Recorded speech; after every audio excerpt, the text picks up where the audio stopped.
Dizem que uma das maiores crises do ser humano é a crise existencial, junto com a crise de identidade, né?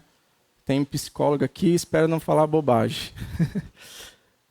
Mas todos nós temos esse momento onde a gente pensa, poxa, para que eu estou nesse mundo? Por que eu vim para esse mundo? Né? Qual que é o motivo de eu estar aqui? E aí tem um neuropsiquiatra chamado Viktor Frankl, que viveu na época do nazismo e, inclusive, ele foi preso e esteve por um bom tempo num campo de concentração porque ele era judeu. E ele escreveu dizendo assim: a principal força motivadora do ser humano é a busca de sentido.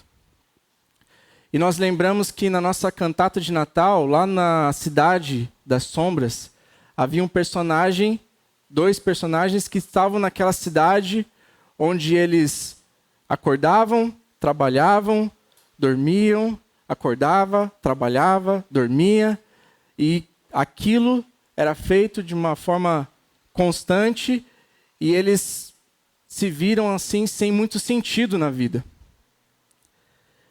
E quando às vezes a gente perde essa força motivadora que Franklin fala, a gente às vezes acaba indo para um lugar muito ruim, que é quando a gente fica mal, a gente já pensa, poxa, para quê? Por quê? E todos nós já, em algum momento da vida, a gente passou por uma situação dessa. Em algum momento, nós fizemos essa pergunta. Afinal, por que eu nasci? E lá no seu livro Confissões, Agostinho vai dizer assim: fizeste-nos para ti, e inquieto está o nosso coração, enquanto não repousa em ti. O ser humano ele vive esse sentimento de angústia até ele encontrar o seu propósito. E ele fica inquieto até encontrar um sentido para a sua vida. E quando esse sentido, como disse Agostinho, ele não repousa em quem Deus é, o nosso coração irá permanecer inquieto. Quando nós olhamos para as Escrituras, nós vemos que nós existimos para glorificar a Deus. Existimos para conhecê-lo. Existimos para refletir quem Cristo é. Mas mesmo que a gente tenha essas coisas na ponta da língua, parece que muitas vezes isso não nos faz sentido. Às vezes a gente sabe muito bem responder, afinal, para que você existe? Eu existo para a glória de Deus. Isso muitas vezes está aqui, no intelecto. A gente sabe responder, a gente é muito rápido para responder isso. Mas mesmo assim, parece que isso às vezes não faz muito sentido.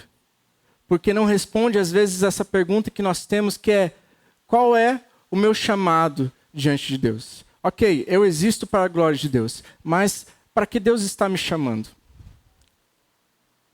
E nós lembramos que existem sim desdobramentos da nossa vida, questões mais práticas, onde nós vamos então viver glorificando e honrando ao Senhor. Existem propósitos específicos para qual Deus nos chama. Afinal, nós somos um corpo, e como corpo, temos vários membros e cada membro tem a sua função. Então, cada um é chamado para fazer algo no corpo de Cristo. E muitas vezes nós estamos diante do Senhor perguntando: Senhor, qual é o meu chamado? Para que eu fui criado dentro do corpo de Cristo? E a gente precisa lembrar que esse corpo tem uma cabeça, e essa cabeça é Cristo. E Cristo é quem vai enviar esses estímulos, assim como o nosso cérebro envia os estímulos para o nosso corpo, para que o nosso corpo se movimente, para que o nosso corpo faça coisas. É Cristo quem envia esses estímulos aos membros desse corpo. Então é nele que nós devemos estar para que a gente consiga entender qual é o nosso chamado, qual é o nosso propósito. E eu acho que aqui em Neemias capítulo 2 a gente tem muitas coisas interessantes para a gente falar acerca de chamado e também dos desafios acerca do nosso chamado. Então a gente vai dividir em duas partes. Eu fiz isso talvez para dar aquela sensação de que a gente vai fazer em um bom tempo. Mas a gente vai fazer do versículo 1 ao 10 e a gente vai ver a resposta de Neemias e o seu chamado sendo confirmado. E depois nós vamos, do versículo 11 ao 20, falar um pouquinho acerca do desafio desse chamado. Então, vamos ler aqui do versículo 1 ao 4, a primeira parte do 4. No mês de Nissan, do 20º ano do rei Artaxerxes, na hora de servir-lhe o vinho, levei ao rei. Nunca antes eu tinha estado triste na presença dele. Por isso, o rei me perguntou: por que o seu rosto parece tão triste? Se você não está doente, essa tristeza só pode ser do coração. Com muito medo, eu disse ao rei: que o rei viva para sempre. Como não estaria triste o meu rosto, se a cidade em que estão sepultados os meus pais está em ruínas e as suas portas foram destruídas pelo fogo? A primeira coisa que a gente vê aqui, quando nós começamos a ler no versículo 1, se a gente olhar o mês que Neemias fala ali no primeiro versículo do primeiro capítulo e olharmos para o mês que ele fala aqui no primeiro versículo do capítulo 2, a gente vê que se passaram 4 meses. 4 meses se passaram desde que Neemias orou ao Senhor dizendo: fazes com que hoje este teu servo seja bem-sucedido, concedendo-lhe benevolência deste homem. 4 meses se passaram e eu imagino que durante esses 4 meses talvez Neemias acordava todo dia dizendo: Senhor, que hoje eu encontre o favor do rei. Senhor, faz com que hoje eu encontre o favor do rei. E o dia se passava, nada acontecia, e novamente Neemias diante do Senhor: Senhor, que hoje eu encontre o favor do rei. Nos tempos em que nós vivemos, parece que esperar é um dom, porque a gente vive em um tempo de fast food. Eu lembro que meu primeiro computador, eu tinha que esperar até meia-noite para poder conectar, porque cobrava só um pulso, né? E aí eram minutos que ele passava na tela ali para carregar alguma coisa. Então, assistir um vídeo, esquece, não existia assistir um vídeo. Hoje em dia não, hoje em dia se a nossa internet trava, a gente já fica impaciente, a gente fica nervoso. A gente é um povo do agora, não pode ser para amanhã. E a gente esquece que o tempo de Deus ele é diferente do nosso tempo. Porque Deus não está preso ao tempo.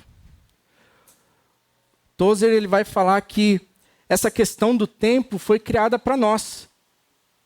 Nós temos o tempo como uma referência, mas Deus não tem o tempo como referência.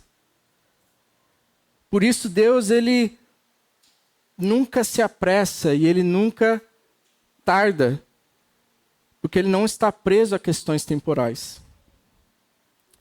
No seu livro Conhecimento do Santo, no capítulo 7, um capítulo muito interessante, porque Tozer vai falar acerca da eternidade de Deus.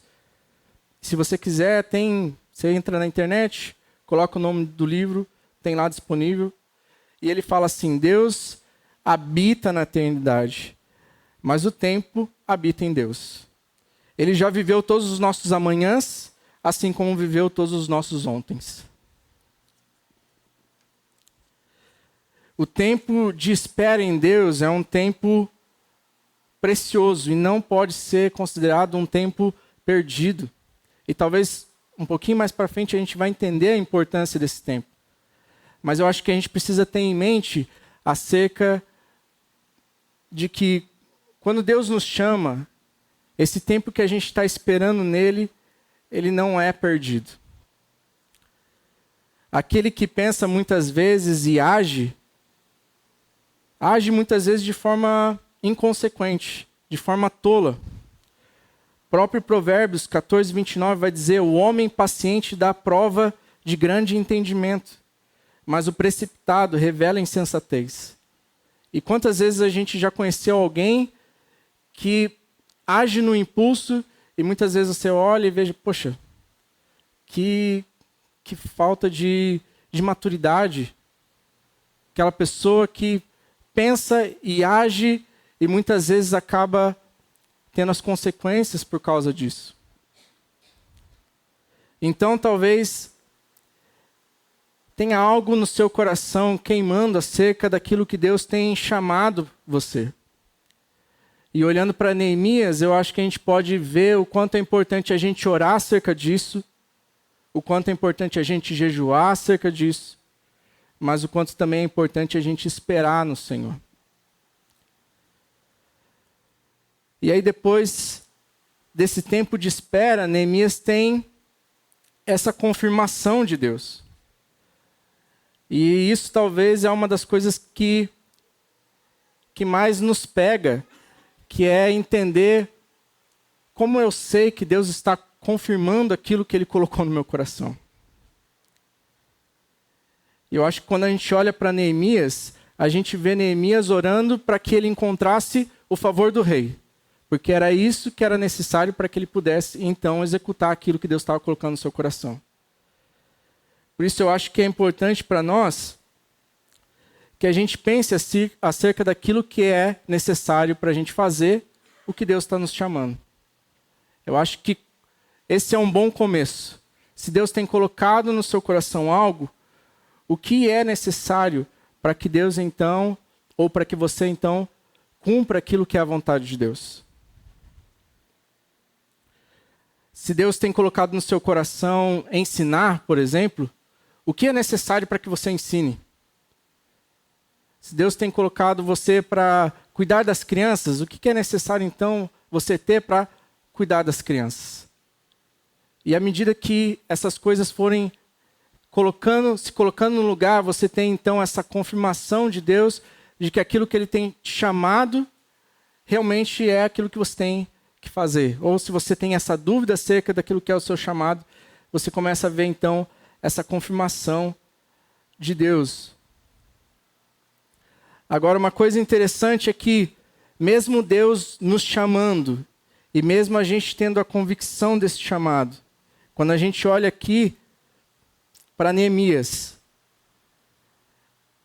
diz que ele, com muito medo, disse ao rei. Então, a convicção de um chamado não é a certeza de que a gente não vai ter medo. Não é a convicção de que a gente não vai se sentir inseguro. Mas uma coisa é importante, que mesmo em meio a essa insegurança, mesmo em meio a esse medo, a gente continue, a gente siga em frente. O medo e a insegurança não pode nos parar, não pode fazer a gente retroceder, não pode fazer a gente simplesmente entregar as coisas.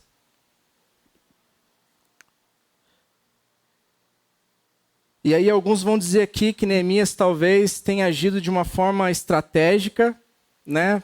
Tipo, demonstrar um certo medo, uma tristeza diante do rei, para que o rei, né, chamasse a atenção do rei. Outros vão dizer que Neemias, ele simplesmente não conseguiu esconder a tristeza do seu coração. E eu acho que independente de ser estratégico ou de ser algo que Neemias não conseguiu esconder, mostra o coração de Neemias. Porque se ele agiu de forma estratégica, ele colocou a sua vida em risco. Se ele não agiu de forma estratégica, realmente o coração dele estava tão angustiado pelo povo e pela cidade que ele estaria disposto a morrer por isso.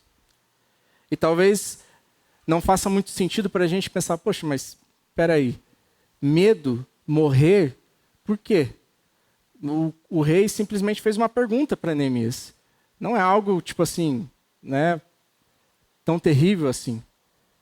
E aí é importante a gente ver que dentro do contexto histórico aqui, as pessoas não poderiam estar tristes diante do rei. Estar triste diante do rei, às vezes, poderia significar uma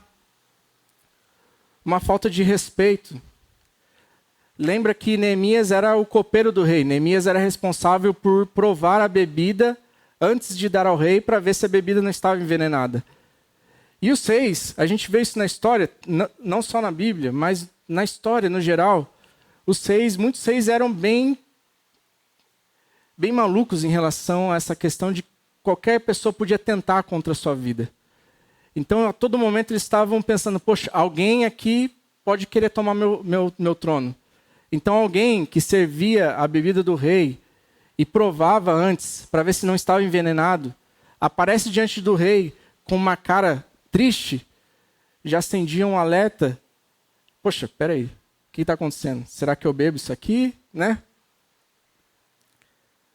A história conta que reis mataram mensageiros simplesmente por trazerem mensagens ruins. Então, estar diante do rei era algo que as pessoas faziam com alegria, porque o rei, ele dizia, olha, é um privilégio para você estar diante de mim. Lembrando que ninguém poderia estar diante do rei sem que ele chamasse essa pessoa. Então, todos que estavam diante do rei sentiam, então, esse privilégio de estar diante do rei. E por isso que nesse momento, diz que Neemias teve muito medo.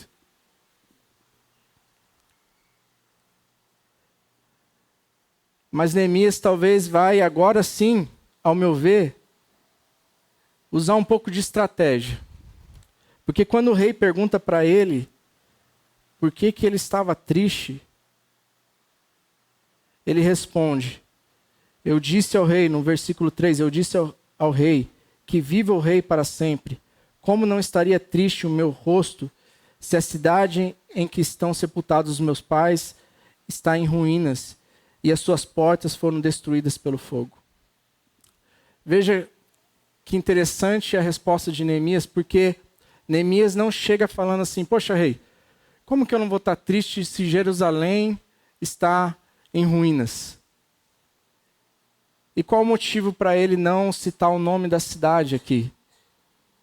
Porque quando o povo, lembrando que a gente está aqui no terceiro regresso, quando o povo retorna a primeira vez para Jerusalém, eles começam ali a reconstruir as coisas, um povo inimigo se levanta e fala para o rei, olha rei, eu se fosse você, tomaria cuidado com esse povo, porque esse povo aí é povo ruim, povo rebelde, esse povo aí vai reconstruir a cidade, aí eles não vão te pagar os tributos, então fique esperto. E o rei então faz um decreto falando, olha, suspenda a reconstrução. Então Neemias, ele vai tocar o coração do rei com algo que para eles era muito importante naquela época, que era honrar a memória dos antepassados. Por isso que ele vai dizer assim, olha, rei, como eu não vou estar triste se o lugar onde os meus pais estão enterrados está destruído? E naquele momento, então, ele captura o coração do rei. Ele ganha a atenção do rei. E aí o rei, poxa, verdade, né? Talvez se Neemias falasse em Jerusalém, o rei já de cara iria dizer, pô, não, Neemias, aí não, né? Jerusalém não, né? Acabei de emitir um decreto falando para parar com a construção e você veio com Jerusalém. Ou talvez ele começasse a falar e o rei falasse, ó, corta. Mas aqui Neemias usa de sabedoria e consegue capturar o coração do rei e a atenção do rei, falando acerca dos seus antepassados e de como ele estava triste porque a terra dos seus pais estava destruída.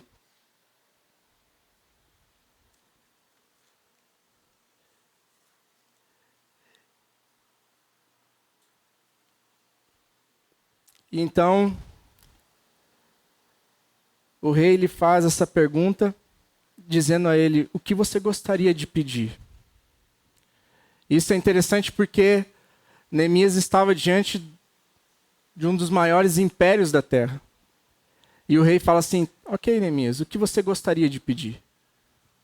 E Neemias continua convicto acerca do seu chamado. Neemias continua convicto acerca daquilo que Deus chamou ele para fazer. Neemias, o que você quer? Essa é a pergunta lá do gênio da lâmpada, né? Te esfrega, sai. Quais são os desejos? Ele podia pedir qualquer coisa. Mas ele continua convicto acerca do seu chamado e ele responde ao rei assim, finalzinho do versículo 4. Então orei ao Deus dos céus e respondi ao rei: se for do agrado do rei e se o seu servo puder contar com sua benevolência, que ele me deixe ir à cidade onde meus pais estão enterrados, em Judá, para que eu possa reconstruí-la. Então o rei, estando presente a rainha, sentada ao seu lado, perguntou-me: quanto tempo levará a viagem? Quando você voltará? Marquei um prazo com o rei e ele concordou que eu fosse. A seguir acrescentei: se for do agrado do rei, eu poderia levar cartas do rei aos governadores do Trans-Eufrates, para que me deixem passar até chegar a Judá. E também uma carta para Asaf, guarda da floresta do rei, para que ele me forneça madeira para as portas da cidade. Para as portas da cidadela, que fica junto ao templo, para os muros da cidade e para a residência que irei ocupar. Visto que a bondosa mão de Deus estava sobre mim, o rei atendeu aos meus pedidos. E com isso fui aos governadores do Trans-Eufrates e lhes entreguei as cartas do rei. Acompanhou-me uma escolta de oficiais do exército e de cavaleiros que o rei enviou comigo. Depois de Neemias ter passado esse tempo orando, jejuando, quando o rei pergunta: ok, Neemias, o que você quer então que eu faça para você? Qual é o seu pedido? Qual a primeira coisa que Neemias faz? Ele ora ao Senhor. Provavelmente essa foi uma oração curta. Ou como o Hernandes Dias Lopes vai dizer, é a oração pipoca. É aquele suspiro. É aquele momento em que a gente não tem muito, né? Imagina Neemias, o rei, lhe perguntando: ok, o que você quer que eu faça? E Neemias: só um pouquinho. Ó Deus Todo-Poderoso, Senhor. Não, bora. É como assim: Deus, me ajuda. Só que orações assim, elas só são possíveis quando orações longas são feitas. Neemias havia passado muito tempo orando. E naquele momento em que ele encontra então o favor do rei, ele diz: ok, Senhor, me ajuda. E o primeiro pedido de Neemias aqui é um pedido bastante ousado. Porque Neemias vai pedir uma mudança política. O rei havia feito um decreto que não haveria mais obras, as obras estavam suspensas. E Neemias volta e fala assim: ok, então, a gente quer voltar lá e a gente quer reconstruir.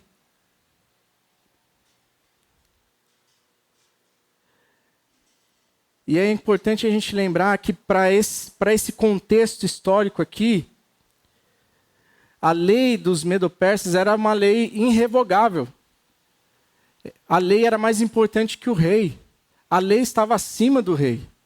Então, esse decreto, ele não podia simplesmente, o rei não podia falar assim: ok, vamos riscar isso aqui, vamos rasgar o papel.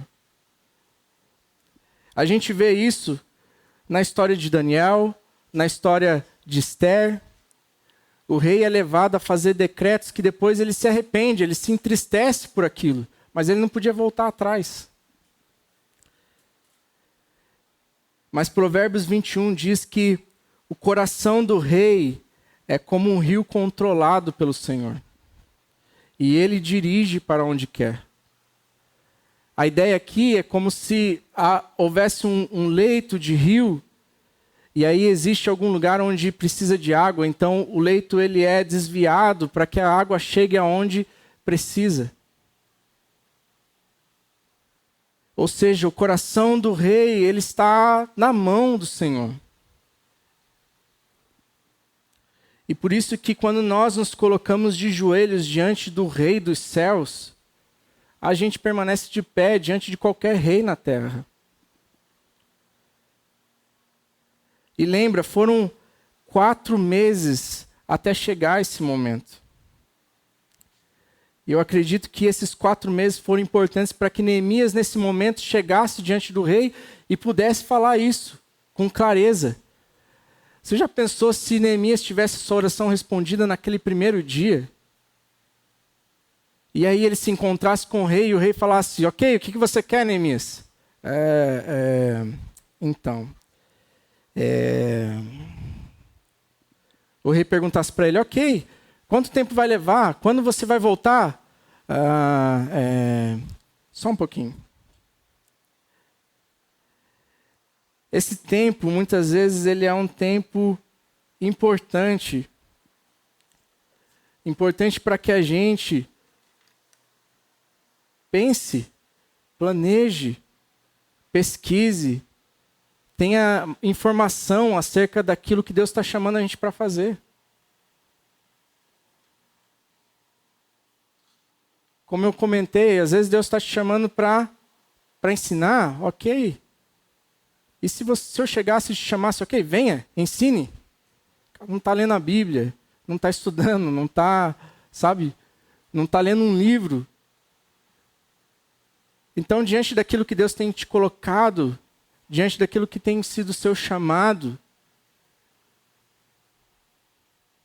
é importante respeitar esse tempo, porque Deus está nos moldando e Deus está trabalhando em nós enquanto nós esperamos.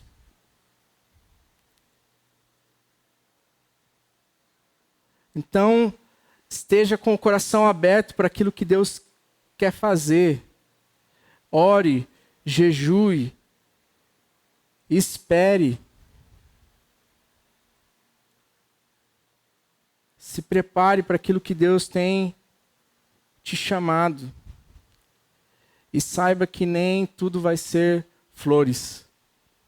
Não é porque Deus me chamou que as coisas vão ser lindas, maravilhosas e tudo vai bem.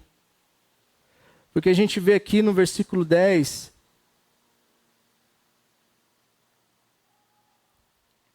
que Sambalate, o aronita, e Tobias, o oficial amonita, ficaram muito irritados quando viram que havia gente interessada no bem dos israelitas.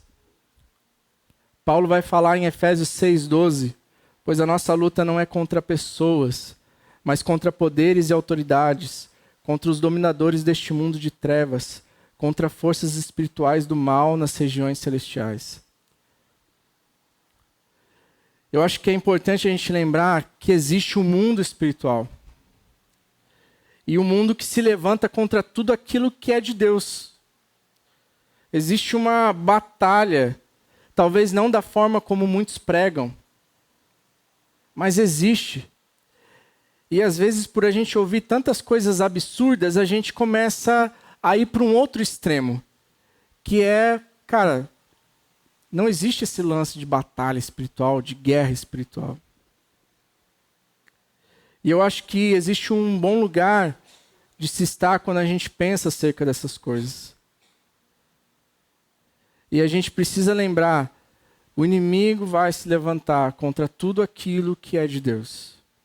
Então, se nós estamos servindo ao Senhor, estamos respondendo ao chamado que Ele tem colocado no nosso coração, a gente precisa saber que vai haver momentos em que o diabo vai se levantar contra isso.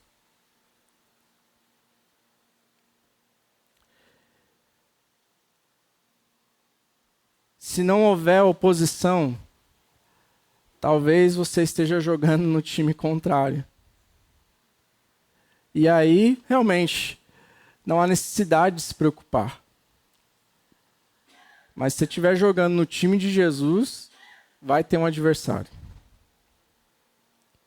E agora a gente vai olhar aqui do versículo 11 em diante, como a gente lida com esses desafios diante do chamado.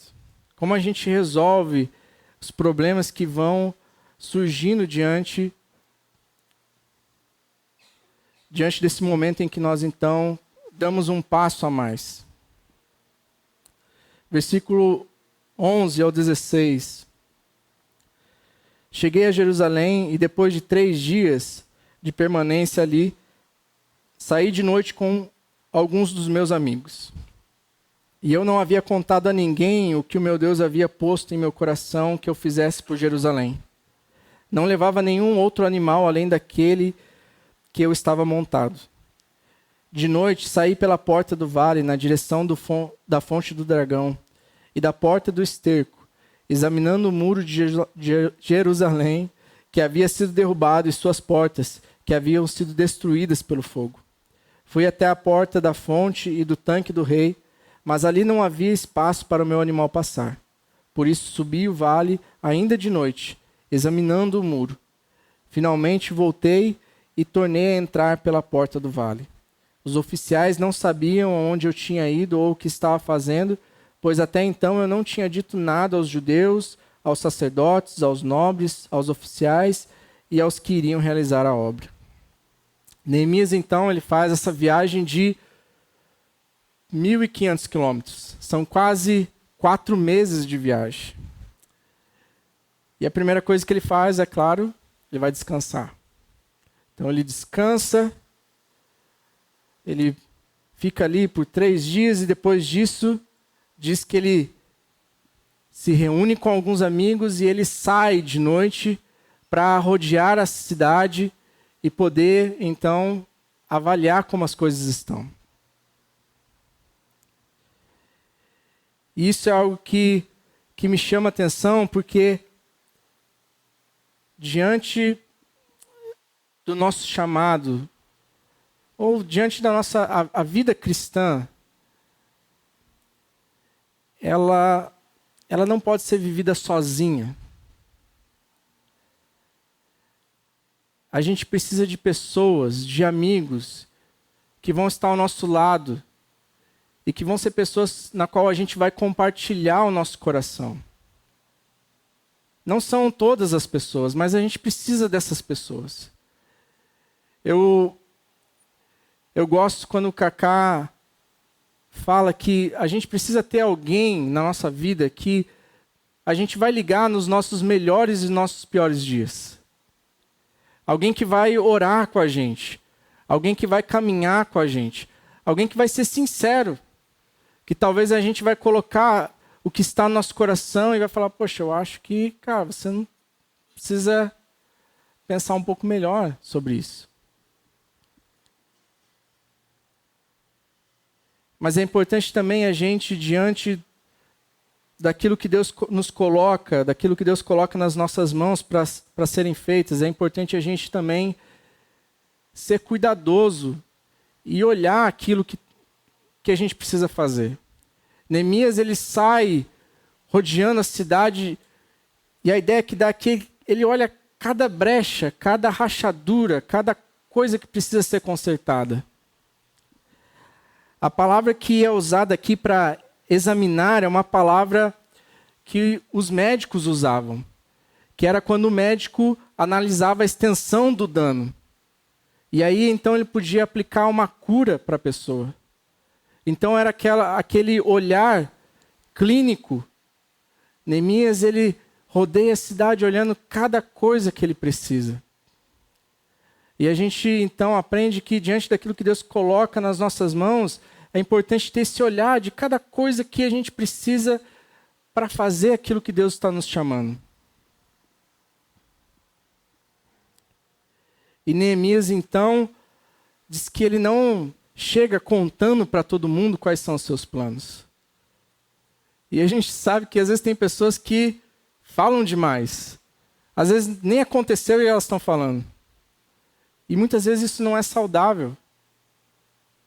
Muitas vezes a gente fala coisas que a gente nem pensou direito no que a gente está falando. E age com estupidez. Age com tolice. Porque a gente não parou para pensar naquilo que a gente está falando. Então Neemias, ele faz essa análise profunda e minuciosa daquilo que é preciso ser feito, para que então, no momento certo e para as pessoas certas, ele possa comunicar e falar, olha, né, estamos nesse lugar aqui. E aí ele vai, no versículo 17, dizer: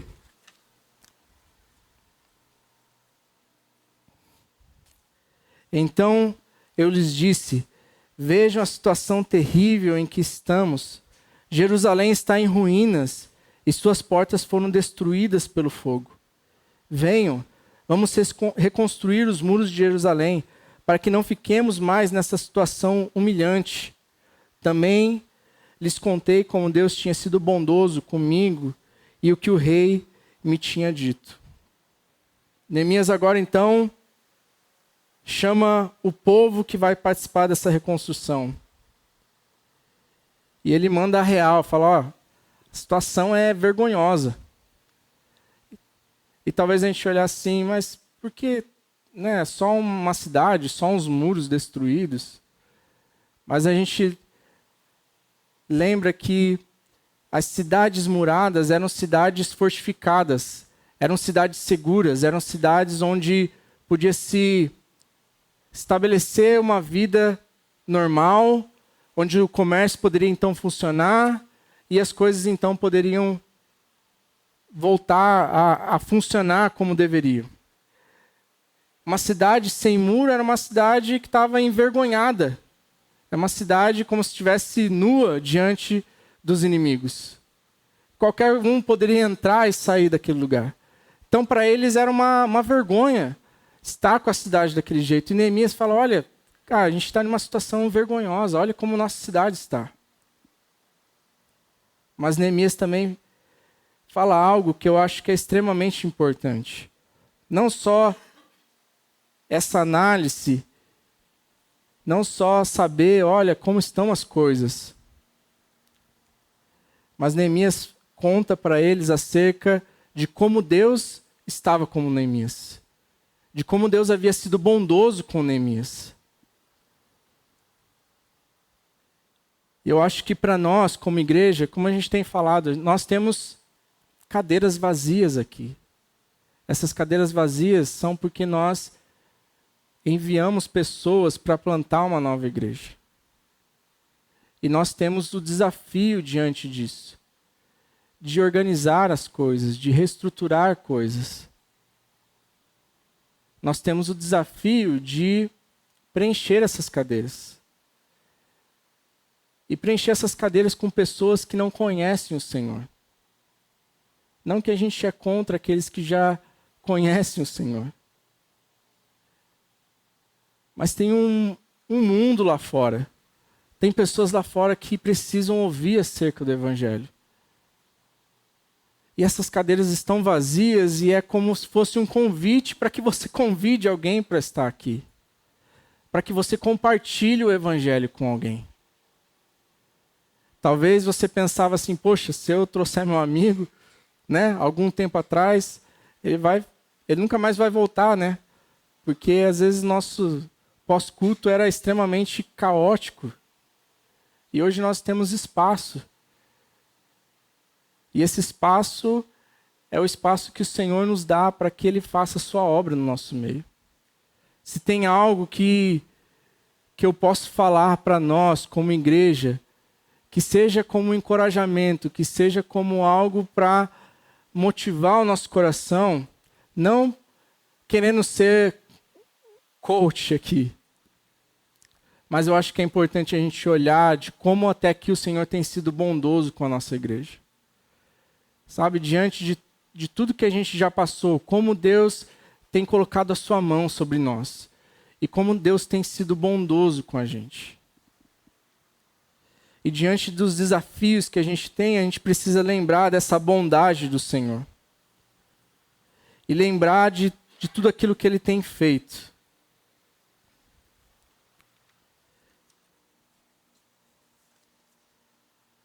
Mas lembrar também que, novamente, pessoas se levantam.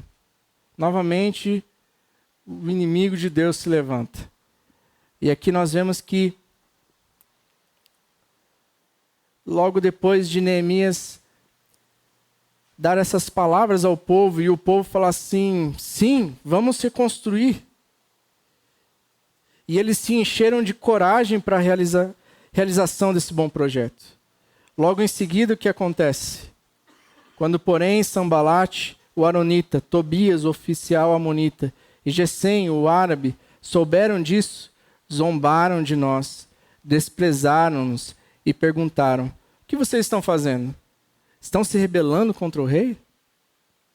Então eles estavam assim, não só tirando sarro, mas também intimidando eles, falando assim, ó, o rei já fez um decreto falando que não era permitido construir.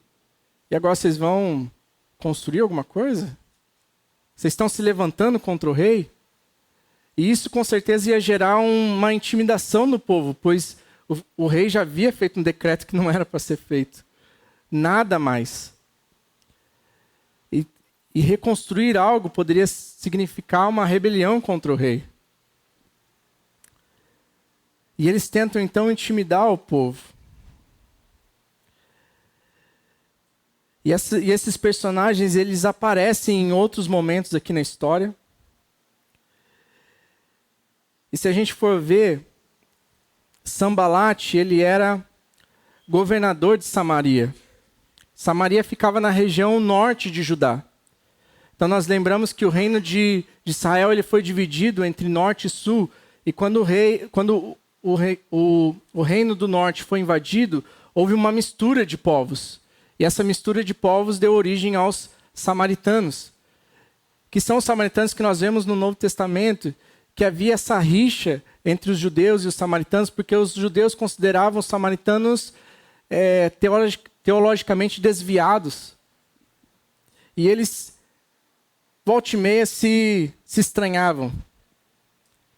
E aí tem Tobias, que era um líder político muito forte, com grandes conexões em Jerusalém. E ele era tipo o poderoso chefão, né? Então ele tinha muitos contatos, muitas pessoas que ele conseguia fazer aqueles movimentos. E ali diz que ele era um amonita, ou seja, ele era muito próximo do povo judeu. O povo amonita ele surgiu de Ben-Ami, que era filho de Ló, sobrinho de Abraão. Esse filho Ló teve com a sua filha. Quando Sodoma e Gomorra foi destruída, Deus destruiu tudo. E Ló sai com a sua esposa e suas filhas. Ali não é muito específico, mas provavelmente seus filhos ficaram e seus filhos foram destruídos. E aí a mulher de Ló olha para trás, vira uma estátua de sal. Então Ló se encontra com suas duas filhas, só os 3 sobreviventes. E as filhas desesperadas, elas falam, não existe mais homem na face da terra. Então vamos embriagar nosso pai e vamos deitar com ele. Então elas têm um filho com Ló e dão origem ao povo amonita e dão origem ao povo também moabita. E só uma nota de rodapé, solteiros, não se desesperem. Tem gente que pensa, meu Deus, é o último homem na face da terra, é a última mulher na face da terra.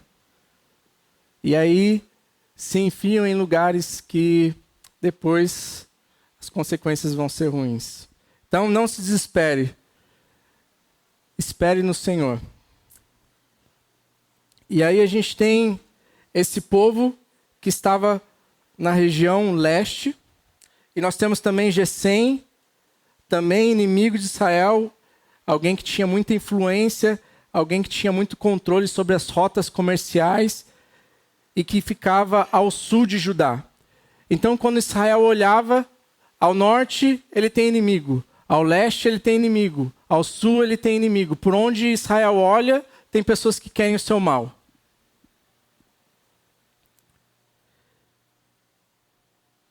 Mas diante disso, veja o que Neemias diz no versículo 20.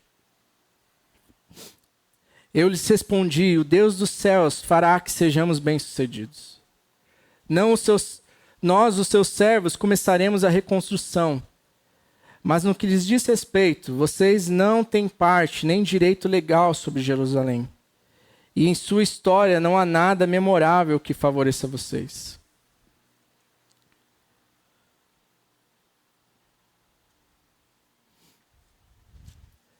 Diante da oposição, é preciso a gente ter uma posição.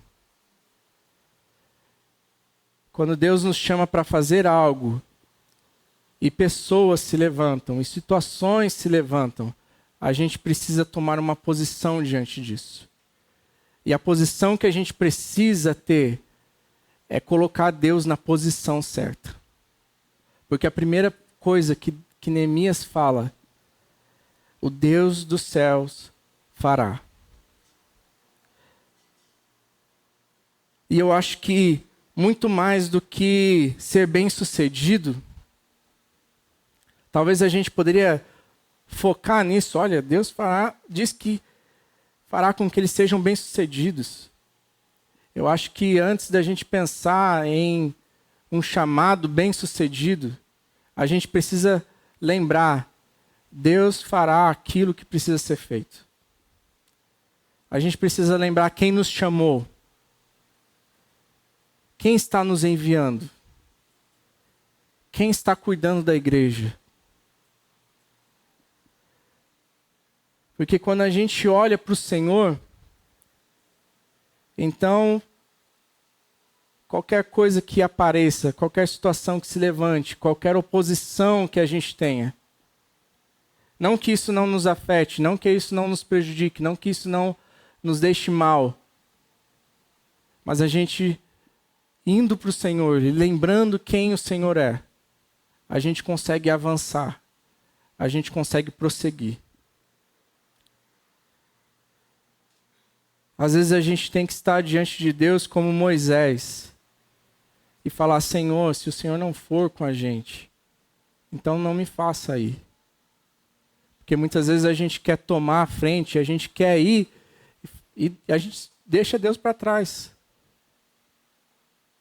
E a gente se encontra às vezes em um lugar onde a gente está sozinho, lutando com as nossas forças. E às vezes a gente tem que retroceder e falar, ok, Deus, eu vou esperar no Senhor, vou orar, vou jejuar, e quando o Senhor for, eu vou.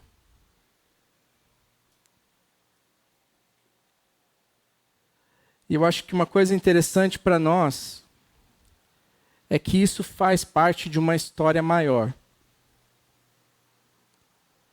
A gente vai ver um spoiler aqui, que talvez não seja um spoiler, o povo reconstrói os muros. O povo tem o seu coração voltado para Deus. Mas lá no final o povo se afasta de Deus de novo. Isso nos faz lembrar que não existe obra humana que possa fazer com que o coração do homem mude.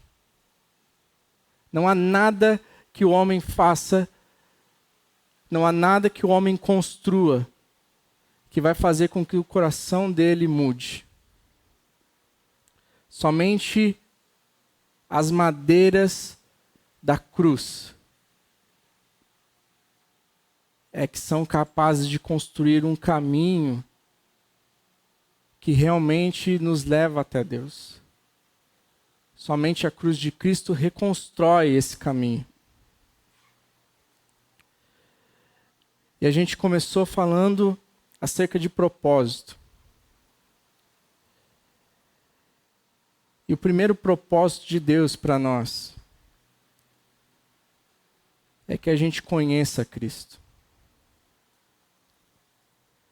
Porque esses altos e baixos de Israel, esses momentos que eles se voltavam para o Senhor, esses momentos que eles se desviavam do Senhor, só nos mostra que existe a necessidade de um Salvador.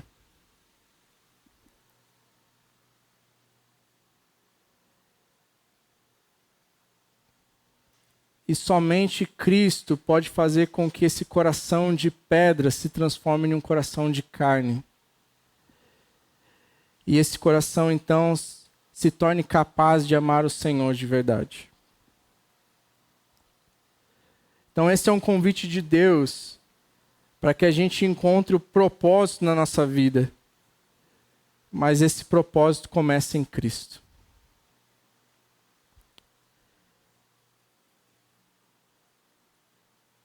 E por causa daquilo que Cristo fez na cruz, hoje é uma noite especial para nós, porque é uma noite em que nós vamos lembrar disso. Então hoje é noite de ceia. Hoje é o momento em que a gente lembra do sacrifício de Cristo feito na cruz. E que a gente possa, então, ao celebrar esse momento, lembrar disso. Deus tem nos chamado para uma obra específica, mas eu acho que é importante a gente não pensar que Deus simplesmente é um dono de empresa, um RH que está lá, recrutando pessoas. Porque, na verdade, Deus não morreu por trabalhadores. Deus morreu por mim e por você. Ele entrega o seu Filho para que a gente possa ter vida com Ele. E a resposta diante de tão grande amor é entregar a nossa vida a Ele e servir a Ele. Não fazemos isso para pagar pelo que Ele fez, fazemos isso porque existe uma grande alegria em fazer parte daquilo que Deus está fazendo na terra. E que a gente possa pensar acerca disso. Amém?